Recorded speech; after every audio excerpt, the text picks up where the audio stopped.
అందరికీ నమస్కారం. ఈరోజు మనం సి ప్రోగ్రామింగ్లో ఒక చాలా ముఖ్యమైన టాపిక్ గురించి తెలుసుకోబోతున్నాం. అదే స్ట్రింగ్స్.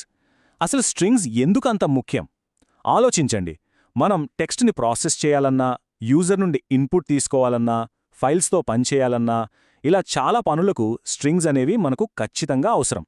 సో ఈరోజు మనం సి స్ట్రింగ్స్ గురించి వివరంగా, లోతుగా తెలుసుకుందాం. రైట్, ఇక విషయంలోకొచ్చేద్దాం. మొదటి ప్రశ్న, సి ప్రోగ్రామింగ్ లాంగ్వేజ్లో అసలు ఈ స్ట్రింగ్ అంటే ఏమిటి? దాన్ని ఎలా అర్థం చేసుకోవాలి? ఒక స్ట్రింగ్ని మనం ఒక రైలుతో పోల్చుకోవచ్చు. చాలా సింపుల్ అనాలజీ. ప్రతి క్యారెక్టర్ అంటే ప్రతి అక్షరం ఒక ప్యాసింజర్ లాగా ఒక్కో పెట్టెలో ఉంటుంది. అయితే కంప్యూటర్కు ఈ రైలు ఎక్కడ ఆగుతుందో, అంటే స్ట్రింగ్ ఎక్కడ ముగుస్తుందో ఎలా తెలుస్తుంది? అక్కడే మన గార్డొస్తాడు. అదే ఈ నల్ క్యారెక్టర్ అంటే /0. ఈ /0 అనేది గార్డ్ చేతిలో ఉన్న ఎర్ర జెండా లాంటిది. ఇది కనిపించగానే ప్రోగ్రాంకి అర్థమవుతుంది, ఓకే, స్ట్రింగ్ ఇక్కడతో ముగిసింది అని. ఇది చాలా చాలా ముఖ్యం. ఓకే, ఇప్పుడు మనకు స్ట్రింగ్ అంటే ఏమిటో ఒక ఐడియా వచ్చింది. మరి దాంతో ఎలా పనిచేయాలి? అంటే స్ట్రింగ్ ఆపరేషన్స్ ఎలా చేయాలి? దీనికి ప్రాథమికంగా మనకు రెండు దారులున్నాయి. ఈ రెండు దారులను మనం పిజ్జా తయారు చేయడంతో పోల్చుకోవచ్చు. మొదటిది మాన్యువల్ లాజిక్. అంటే పిండి కలపడం దగ్గర్నుంచి సాస్ తయారు చేయడం వరకు అన్నీ మనమే సొంతంగా చేయడం. ఇది కొంచెం కష్టమే అయినా అసలు పిజ్జా ఎలా తయారవుతోందో మనకు పూర్తి అవగాహన వస్తుంది. రెండోది లైబ్రరీ ఫంక్షన్స్ ఉపయోగించడం. ఇది రెడీమేడ్ పిజ్జా బేస్ వాడటం లాంటిది. చాలా వేగంగా, తేలిగ్గా పనైపోతుంది. సరే, మనం ముందుగా మొదటి దారిలో వెళ్దాం. అంటే మనమే సొంతంగా లాజిక్ రాసి చూద్దాం. ఒక సాధారణ సమస్య తీసుకుందాం. ఒక స్ట్రింగ్ యొక్క పొడవును కనుక్కోవడం. మళ్ళీ మన రైలు దగ్గరికి వద్దాం. రైల్లో ఎన్ని పెట్టెలున్నాయో లెక్కించాలంటే ఏం చేస్తాం? ఇంజన్ దగ్గర మొదలుపెట్టి 1, 2, 3 అని గార్డున చివరి పెట్టె వరకు లెక్కిస్తాం కదా. ఇక్కడ కూడా అంతే. మనం స్ట్రింగ్ మొదటి అక్షరం నుండి లెక్కింపు మొదలుపెట్టి ఆ 0 అనే గార్డు కనిపించే వరకు ఒక్కో క్యారెక్టర్ని కౌంట్ చేసుకుంటూ వెళ్తాం. ఈ కోడ్ చూడండి, చాలా సింపుల్గా ఉంటుంది. ఇక్కడ ఐ అనే ఒక కౌంటర్ ఉంది. అది 0తో మొదలవుతుంది. ఈ వైల్ లూప్ ఒకే ఒక్క కండిషన్ చెక్ చేస్తుంది, నేను చూస్తున్న క్యారెక్టర్ సై గల నల్ కాదు కదా అని. కానంతవరకు అది ఐ విలువను 1 పెంచుకుంటూ ముందుకు వెళ్తుంది. ఎప్పుడైతే SI దగ్గర సై గల నల్ వస్తుందో లూప్ ఆగిపోతుంది. అప్పుడు ఐలో ఉన్న విలువే మన స్ట్రింగ్ పొడవు అన్నమాట. ఓకే, మనమే సొంతంగా లాజిక్ ఎలా రాయాలో చూసాం. ఇప్పుడు రెండో దారి, అంటే తేలికైన దారిలోకి వెళ్దాం. అవే స్టాండర్డ్ లైబ్రరీలో మనకోసం రెడీగా ఉన్న టూల్స్. ఈ స్ట్రింగ్ హెచ్ అనేది ఒక టూల్ కిట్ లాంటిది. ఇందులో మనకు కావలసిన పనులన్నీ చేయడానికి రెడీమేడ్ టూల్స్ ఉంటాయి. ఉదాహరణకు స్ట్రింగ్ పొడవు కనుక్కోవాలా? లూప్ రాయక్కర్లేదు, స్ట్రింగ్ లెన్ వాడండి. ఒక స్ట్రింగ్ను కాపీ చెయ్యాలా? స్ట్రాప్ కాపీ ఉంది. 2 స్ట్రింగ్స్ను కలపాలా? స్ట్రాక్యాట్ ఉంది. ఇవి మన పనిని చాలా సులభతరం చేస్తాయి. ఇప్పుడు STMP అనేది కొంచెం ఆసక్తికరంగా ఉంటుంది. దీన్ని మనం స్ట్రింగ్స్ కోసం వాడే ఒక త్రాసులాగా ఊహించుకోవచ్చు. 2 ఒకేలాంటి స్ట్రింగ్స్ను, ఉదాహరణకు యాపిల్ యాపిల్ అని పెడితే త్రాసు బ్యాలెన్స్గా ఉంటుంది. అప్పుడు STMP 0ను ఇస్తుంది.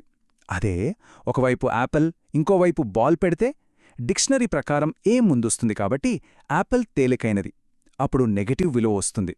ఒకవేళ బాల్ ముందు పెడితే అది బరువైనది కాబట్టి పాజిటివ్ విలువ వస్తుంది. సరే, థియరీ బాగానే ఉంది, కానీ దీన్ని ఆచరణలో పెట్టి చూద్దాం. ఒక క్లాసిక్ ప్రోగ్రామింగ్ సమస్యను తీసుకుందాం. ఒక స్ట్రింగ్ పాలింద్రోమ్ అవునో కాదో కనుక్కోవడం. ఈ లైబ్రరీ ఫంక్షన్స్ మన పనిని ఎంత సులభం చేస్తాయో చూద్దాం. ముందుగా పాలిండ్రోమ్ అంటే ఏంటి? ఒక పదాన్ని ముందు నుండి చదివినా, వెనక నుండి చదివినా ఒకేలా ఉంటే దాన్ని పాలిండ్రోమ్ అంటాం. ఉదాహరణకు మేడం. దీన్ని కనుక్కోవడానికి వ్యూహం చాలా సింపుల్.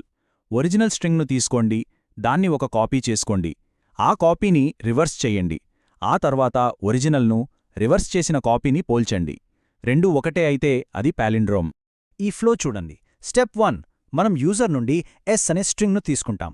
స్టెప్ 2, స్ట్రింగ్ కాపీ ఉపయోగించి Sని Rలోకి కాపీ చేస్తాం.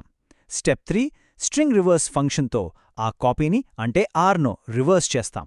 స్టెప్ 4, చివరిగా స్ట్రింగ్ కంపేర్ ఉపయోగించి ఒరిజినల్ Sని రివర్స్ చేసిన Rని పోలుస్తాం. ఫలితం 0 వస్తే మనకు పాలిండ్రోమ్ దొరికినట్టే. సరే, లైబ్రరీ ఫంక్షన్స్ చాలా బావున్నాయి. వేగంగా పనిచేస్తాయి, కానీ ఒక మంచి ప్రోగ్రామర్కు ఆ ఫంక్షన్స్ లోపల ఏం జరుగుతుందో కూడా తెలియాలి.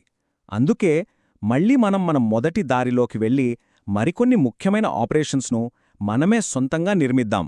ఇది మన ఫౌండేషను చాలా బలంగా చేస్తుంది.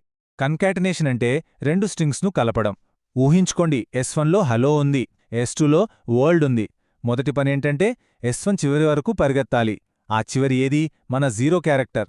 అక్కడ నిలబడి S2లోని అక్షరాలను ఒక్కొక్కటిగా ఆ స్థలంలో కాపీ చేయడం మొదలుపెట్టాలి.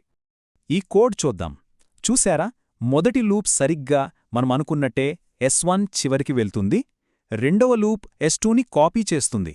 కాని ఆ చివరి లైన్ చూడండి, కొత్తగా ఏర్పడిన స్ట్రింగ్ చివర /0ను మనమే జతచెయ్యాలి. ఇది చాలా ముఖ్యమైన స్టెప్. బిగినర్స్ తరచుగా దీన్ని మర్చిపోతారు. ఇది పెట్టకపోతే కంప్యూటర్కు కొత్త స్ట్రింగ్ ఎక్కడ ముగిసిందో తెలీదు. మాన్యువల్గా కాపీ చేయడం చాలా సులభం. ఇది అక్షరం బదిలీ అనమాట.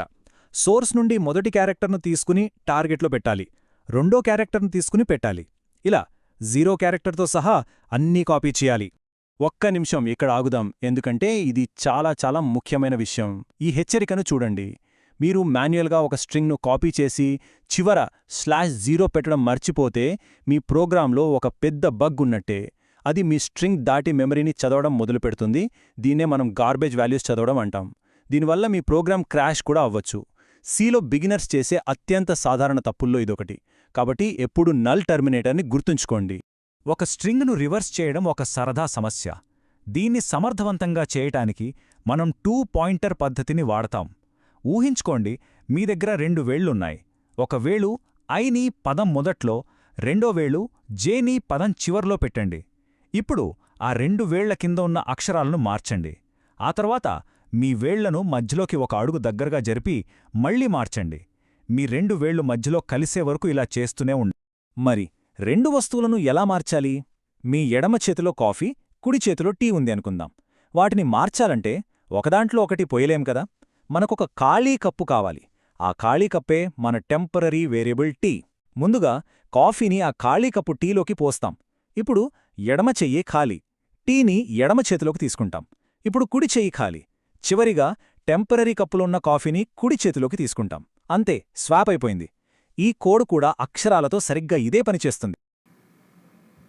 ఈ వీడియోలో ఉన్న కంటెంట్ మీ ఎగ్జామ్ ప్రిపరేషన్కి యూజ్ అయినట్టయితే please like, share and subscribe for more exam preparation related videos.